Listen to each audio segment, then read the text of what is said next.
दशम वर्ग की आज की इस कक्षा में आप सबों का बहुत बहुत स्वागत है।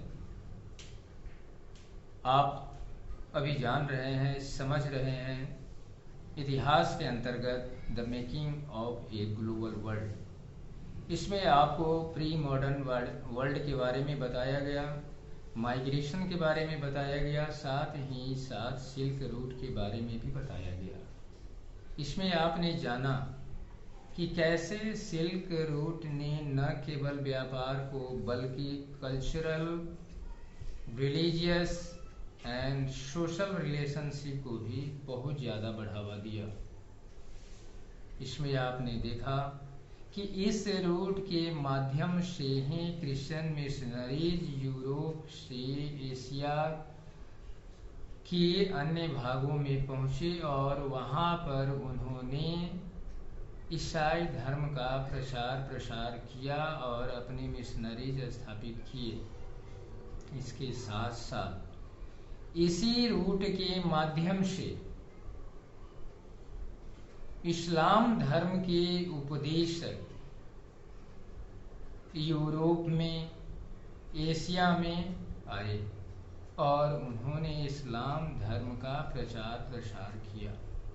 ऐसे ही भारतवर्ष में उत्पन्न हुआ बौद्ध धर्म, जो भारत के पूर्वी इलाके में जन्मा था, लेकिन इस सिल्क रूट के माध्यम से वह एशिया के विभिन्न देशों में पहुंचा।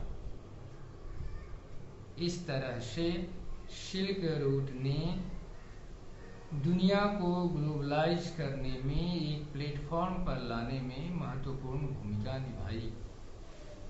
इसके साथ साथ फूड ट्रेवल्स जो है वह भी एक महत्वपूर्ण भूमिका निभाता है देशों को आपस में जोड़ने से। आज आप देखते हैं कि एक देश में उत्पन्न होने वाला अनाज या साग सब्जियां विश्व के अनेक देशों में भेजा जाता है।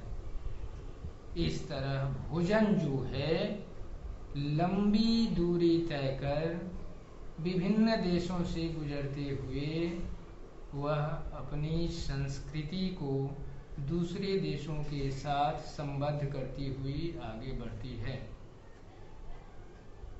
चाइना में नूडल्स का बड़ा प्रचलन लंबे अरसों तक रहा है और चाइना में यह नूडल्स जो है वह सिल्क रूट के माध्यम से यूरोप के देशों में पहुंचा और वहां पहुंचकर इसने एक नया नाम पाया, स्पागेटी। इस तरह यह चाइनीज फूड दुनिया के दूसरे देशों में पहुंचकर अलग अलग नामों से प्रसिद्ध हुआ।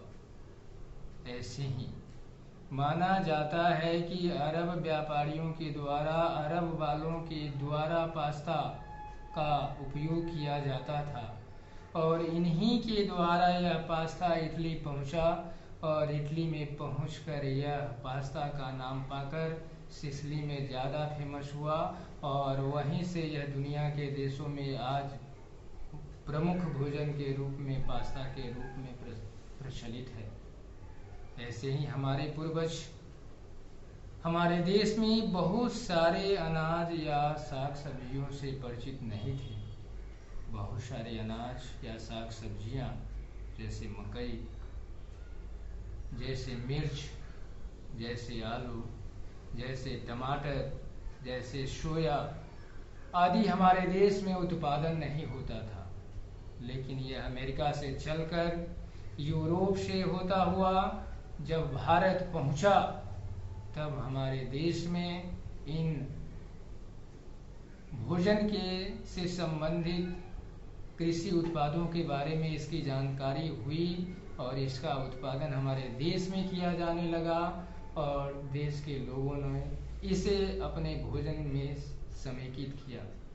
अमेरिका में ये भोजन वहाँ के ओरिजिनल निवासी अमेरिकन इंडियंस के द्वारा तैयार किए जाते थे। इस तरह अमेरिका में उपजने वाले ये साग सब्जियां और अनाज विश्व के दूसरे देशों में पहुंचे और आज वहां वे बड़े पैमाने पर उगाए जाते हैं। यूरोप में पहुंचने के बाद आलू वहां के गरीब लोगों का मुख्य भोजन हो गया। एक बार तो ऐसा हुआ कि आयरलैंड में जब आलू की फसल बर्बाद हो गई तो वहां के गरीब लोगों के ऊपर उसका प्रतिकूल असर पड़ा और बहुत सारे लोग भूख से मर गए। इस तरह यह आलू यानी पोटैटोज यूरोप के गरीब लोगों के लिए मुख्य भोजन बन गया।